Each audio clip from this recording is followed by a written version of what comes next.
Oh, man. Said there's nothing appropriate that ever comes out of Jim's mouth. He's going to be our muzzled Vanna White tonight, and what we wanted to do is just briefly share some love and some memories of our friend Sean. So, yeah, so I want to open by saying that this is a tremendous, I mean, putting something together for John for his 50th is a tremendous amount of pressure because he sets the bar very high. And you may be aware that he does, you know, when he plans events for other people, he is the master planner of special events. Just a few, whether it be at Flat Bobby or Carly's Getaway or Carol's birthday. So, you know, the pressure's on us to try to do something fun for John. It's not easy. And just for example, so John and I worked together on Jim's 50th, which was just like a year or two ago. And you can see just a few samples of the Photoshop work that John did, which are phenomenal. What's that? Uncle Buck. This could be my favorite right now. And let me just say, we did not have the same skill set working on this particular presentation. So, as John might say, it's a little bit like the New York Yankees versus high school t-ball. Like Heisenberg said. He was my Heisenberg. He was the creator of the perfect blue meth in this last presentation for Jim. And you know, and we don't have that same sort of. And just case in point, I mean, take a look at this slide. I mean, there's a widow which drives John just thinking insane. Look, I did it again. Did it again. I mean, you're going to see these kind of mistakes throughout the presentation. Who likes a widow? No one likes a widow. So, so you know, therefore, John, I just want to say that Jim still did his part, and we used the skills. You're doing awesome, Jim. You're doing it. In fact, Jim, you are doing the best job that I've ever seen. So instead, we don't have the creative skills, the Photoshop skills, so we use the skills we have for tonight's presentation. So instead, Jim has welded you a trailer as well as an extremely elaborate potato cannon. It's elaborate, very elaborate. So that's what you get tonight. So I just wanted to first share with you a few pictures of John. Here's the natural age. How about that bowl haircut? That's a good look. Mom, thank you for that. That is phenomenal.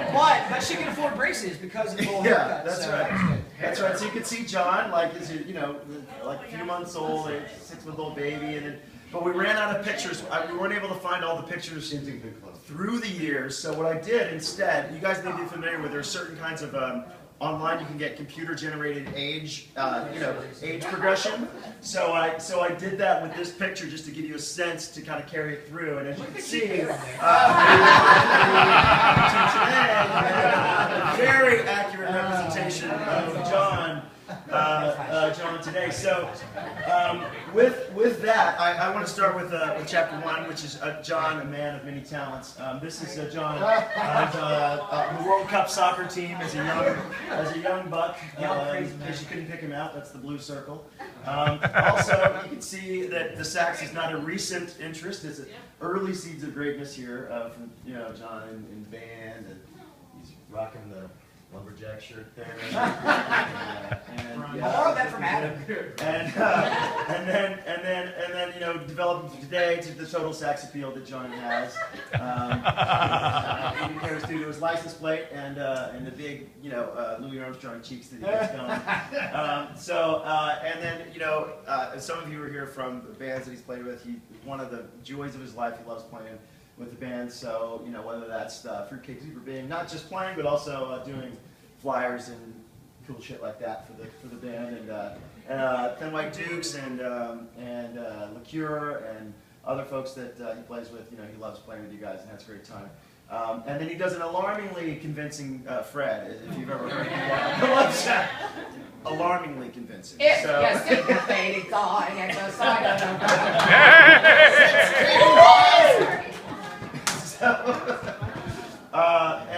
and you may know, if you've seen John dress, that he is the true fashionista. This started very early on. So we're not sure if the background there, that's a fern. Then we got John Johnson. John Johnson's doing his thing. He's the powder blue tux. Woo! Woo! Woo!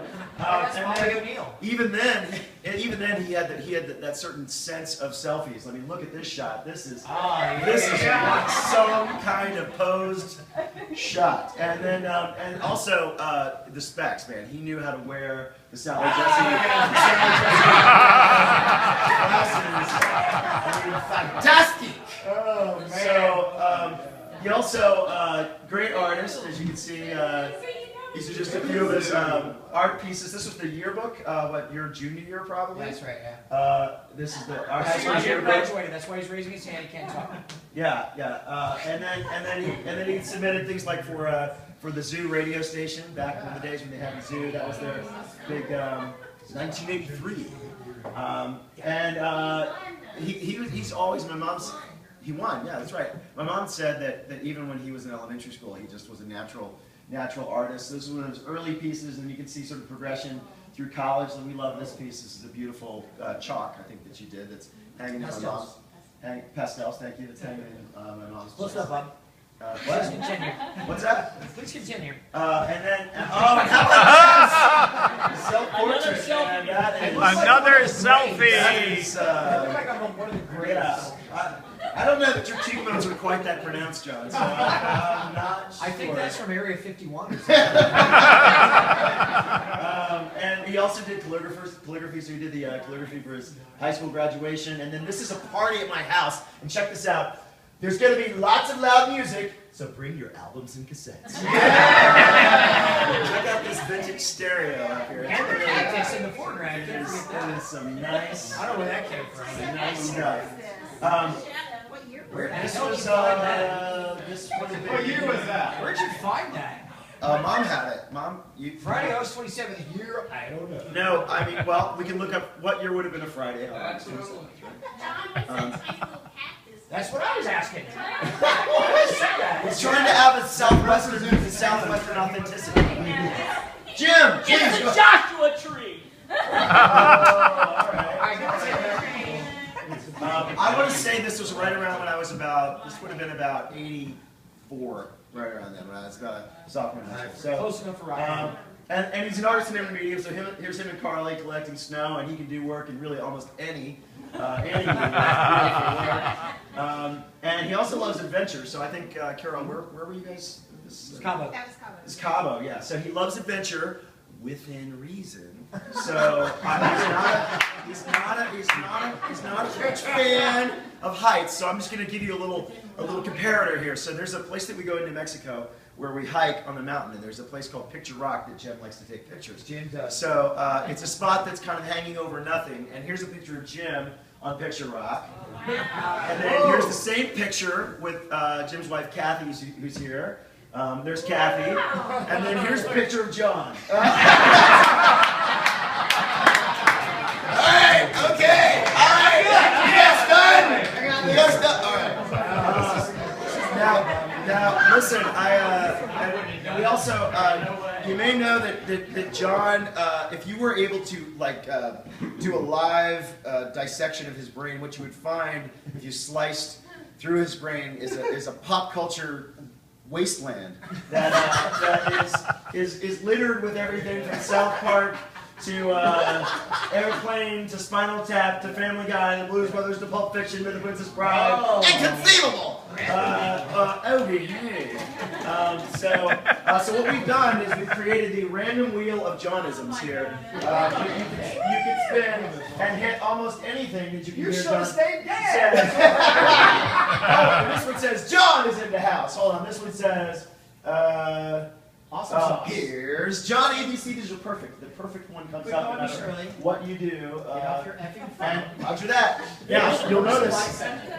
You'll notice that there's some wild cards on this, and the wild cards are there's some specific ones like Versa Visa, or has anybody ever heard, for example, has anybody ever heard? To make a short story long. Let's say the yellow ones, and you guys can check this out afterwards. The yellow ones are the wild cards where you can pick anything from, for example, Family Guy, or anything from Spinal Tap, and you can win the game. So we'll spin this periodically throughout the rest of our moments here together. And I'll spend a minute talking about family, friends, and neighbors. Oh, yeah. Neighbors. Family, Rich friends, kids. and neighbors. Who's a neighbor? We're the neighbors. John, in all seriousness, cares very much about his friends, and it's a very important part of his life. Started early. I can tell you, back in the day, he was a big fan of Kiss, and there's someone here. Yes! Someone here. Show yourself. Oh, and yeah, it might have been this individual who's here tonight with us. John rocking the bowl cut and Bo rocking the fro. This was the time. These guys were huge Kiss fans at that time, and I remember them always hanging out. It's good that you're here tonight, Bo, after all these years. And then you guys wouldn't know, but we had a lot of fun going to Carlsbad, New Mexico with our grandfather. Hey! He's always waiting for you guys. And this is all of our cousins together. And then this is John in another stylish outfit. Obviously, we're not doing a whole lot better over here. And our cousin Matt looking like some sort of rabid animal. Our granny Jim's wings. Yeah. And then this is the Brothers Three, as we like to say, Jim, John, and myself, and we've done a lot of things over the years together. John, also a proud papa. Carly, who could not be here tonight, but may be here tomorrow. Oh, really? Yeah. Oh, So if you haven't met Carly, she's a real sweetheart. She's at Texas A&M right now, and John is very straight A student. Thanks, Mom. Wonderful. Yeah. And she smiles with her mouth open now because Mom and I put braces on her. Yes, that's true. That's true. And now I want to briefly touch on, there's a lot of things I've learned from John, and one of them is about how to woo women. And so to start with the master class, you may know that John's with Carol now. Now, how did he attract a woman of this caliber? Well, the night they met, he put his best foot forward and really said, how can I make this woman fall in love with me? And look how cute she looks. She's got a little button nose, and it's so cute. And I'm doing my Gene Simmons. there's this sort of like, I don't know what's going on over here, but anyway, somehow I guess she was attracted to his personality, and they got together, which is great. But I will say, it's great that you guys are together, but there are some trade-offs because, even though you're a great couple, which is terrific, there are some downsides. For example, he had to give up that sweet-ass apartment to move into this dump. But you gotta give. You gotta give. You gotta give and take, man. You gotta give and take. So and then again, maybe you guys are here tonight. We got a lot of pictures of just all you folks together, and this is a present-day photo of Bo and John. Significantly less hair on both counts, as it turns out. And yeah, exactly. And then I just thought we'd share a few memories together before we wrap up. First of all, this is an incredible moment because this doesn't happen very often, but John's first kiss. I don't know, was Mom with the camera? Someone got or able to capture his mom caught this moment of John's first kiss. And it was, this is our dog Clyde, and I think there is tongue involved. I'm not sure. By the way, how sweet is that patch on the belt box? I love that. That's a cat person, probably. And then anytime it's a party, we always think of our dear Southern Belle grandmother, who we called grandmother. Shuggy. And she liked to drink her gin, and when she'd go up, sometimes she'd say, "John, Shuggy, I'm sloshed." It's something it almost makes me want to spin the wheel. What would we say? It's a wild card. Anything from a movie from 1981 to 1992. Do it, Johnny. Quick! I just feel like a dirty dish rag. That was all I had. Sorry. We also spent some time in New Mexico. Living with my dad, and while John was there, he got to see a movie that really made an impression on him. Your senses will never be the same. It's true. Yeah. I don't know. It was not. He was supposed to go see Bambi or something, and he ended up in Tommy and Multiplex, and he walked out like this. And then he read this this book Illusions, which totally screwed up his sort of anchoring with reality, and it resulted in him looking something like this guy. He's shaving off his eyebrows and getting, So yeah, so that was the time back then, and then. I do want to say though, particularly since Jim's here tonight, Jim was a very difficult older brother, and he was.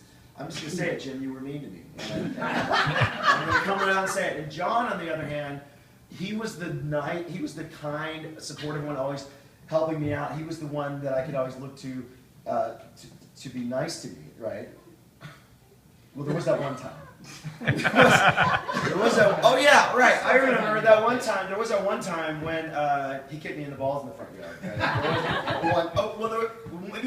There was one other time when he followed me when I was with my friends, and he gave me a black eye, in front of my best friends. That was Oh, I remember. This is hilarious. Yeah. What? No, go ahead. Yeah.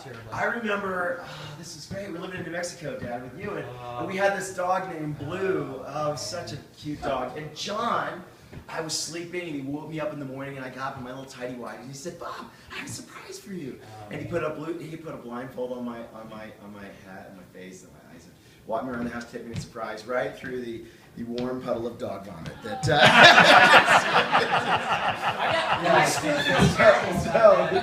I got one. Yeah, go ahead. How about the time that I made you drink Tabasco and then said you can cool it down with putting butter on your tongue? Yeah, I had to rub butter on my tongue. And that's what they call the completion backward principle. Or how about the time, Jay, when you're like, no, swish the vodka around in your mouth before you swallow it. And then take the orange juice. And I think Mom. you probably. I'm sorry, man.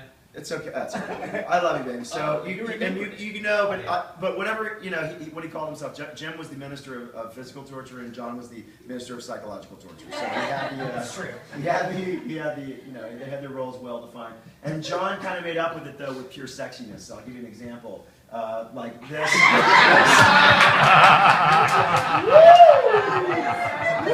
Which is carried through to this very day. Oh my God, it's nice.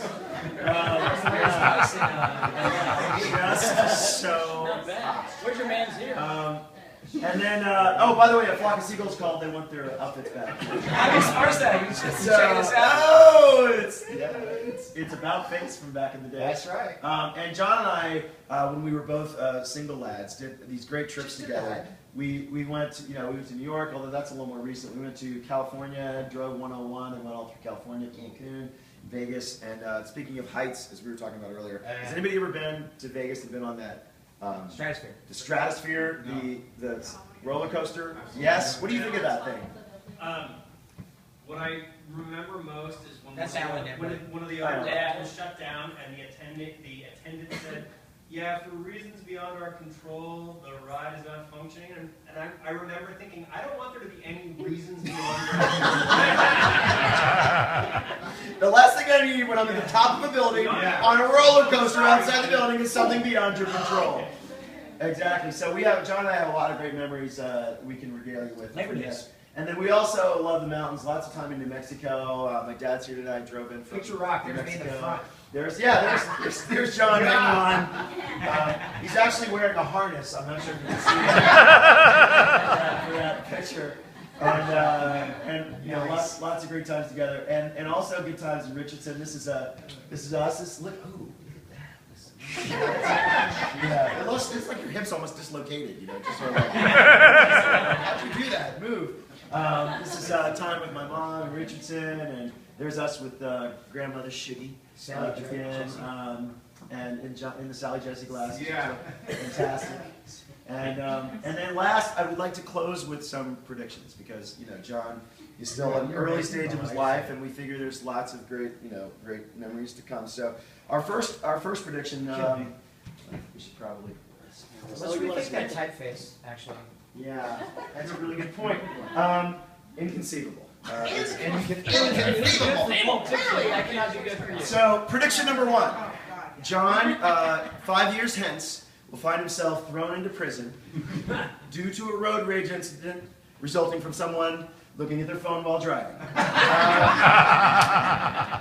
He will be committed to 10 years in prison, but the good news is, prediction 2, He will be released early for good behavior by eradicating all the obnoxious fonts in the prison system. Sorry, typefaces. Typefaces.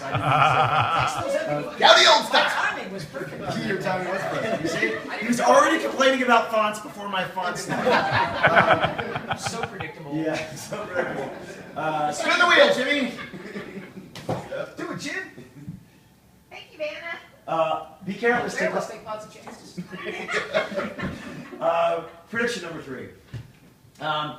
Liar's Dice will. Has anybody ever played Liar's Dice with John? Oh, I guess that's okay. A couple of us, yeah. So in about 12 years, what will happen is that Texas Hold'em will go out of style. Liar's Dice will become very popular. And be renamed, according to John's lobbying, Lawyer's Dice. And he will make $10 million in the Vegas tournament of Lawyer's Dice and bring that home. Prediction 4, he will go back to work at a desk job, leaving his freelance life, and make it about a week going back to the office day to day before he takes his red stapler home and says, I can't do it anymore! And he blows the place up. Prediction 5, in the year 2035, this very Johnism wheel generator will be unearthed by Carol in the attic, and it will prove to be just as relevant as it is today. That's all I got. Because material. You know, I know. material. And then prediction 6, Roger Waters, just before his death, will decide to relaunch his tour of The Wall and will hire John as creative director, thereby fulfilling a lifelong dream. And John will die happy on tour with Roger Waters, creating very sick imagery for the youth of today. And lastly, I would just say, this is actually not a prediction, but just, John, you're the greatest brother. We love you, brother. Yeah. Happy